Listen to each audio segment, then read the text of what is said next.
அனைவருக்கும் அன்பு மிகுந்த வணக்கம். செல்வராமாயணம் என்னும் 20,000 இலக்கண பாடல்களும் இலக்கிய சுவையும் கொண்ட புதிய ராமாயண காவியத்தை புனைய வைத்த என் இறைவன் ராமனை நன்றியுடன் வணங்கி மகிழ்கிறேன். செல்வராமாயணம் பருவம் 3 அயோத்தி பருவம், காலம் 8 பரதன் காலம். சந்தன விறகில் பற்றிய நெருப்பு மன்னன் தயரதனின் உடலிலும் பற்றி எரிதல். பாடல் எண் 990. பற்றியதே கொள்ளித்தீ, பரவியதே விறகில் தீ, சுற்றி வந்து வணங்கியோர் நீர் சூழ்கண்ணுள் சோகத்தீ, வெற்றியுடை தோள்களையும் வேக வைத்த தாகத்தீ, குற்றமில்லான் நெஞ்சிலேறி கோபுரமும் தீத்ததுவே. இதுவே 990வது பாடல். இந்த பாடலுக்கான விளக்கத்தை காண்போம். பற்றியதே கொள்ளித்தீ, பரவியதே விறகில் தீ என்ற முதல் வரிக்கான விளக்கம். பரத சகோதரர் இருவரும் அந்த எரிமேடையிலே படுக்க வைக்கப்பட்டிருந்த மன்னன் தயரதனுடைய உடலுக்கு கொள்ளி வைத்தனர். அவர்கள் வைத்த அந்த கொள்ளி தீயானது அங்கே பற்றி எரிய ஆரம்பித்தது. அவ்வாறு பற்றி எரிய ஆரம்பித்த அந்த தீயானது கொஞ்சம் கொஞ்சமாக அந்த விறகுகள் யாவற்றிலும் பரவியது.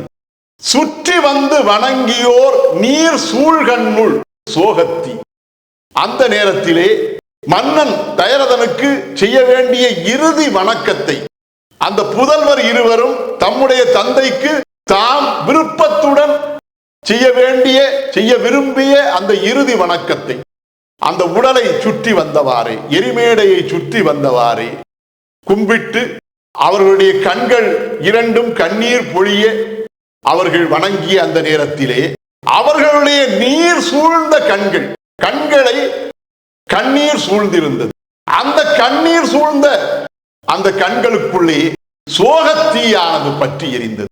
அந்த விறகிலே எரிந்தது கொள்ளித்தீ, அவர்களுடைய கண்களுக்குள்ளே எரிந்தது சோகத்தீ. வெற்றியுடை தோள்களையும் வேக வைத்த தாகத்தீ. அந்த தீயானது பெருந்தாகம் கொண்ட ஒரு செயல்பாட்டுடன் ஏராளமான வெற்றிகளை விளைவித்த மன்னன் தயரதனுடைய தோள்களையும் பற்றியது. அந்த தோள்களையும், அந்த வீரமிக்க தோள்களையும் எரித்து கருக வைத்த அந்த தீயானது, அந்த தாகம் மிகுந்த தீயானது அதோடு நின்று விடவில்லை. குற்றமில்லா நெஞ்சிலேறி கோபுரமும் தீத்ததுவே.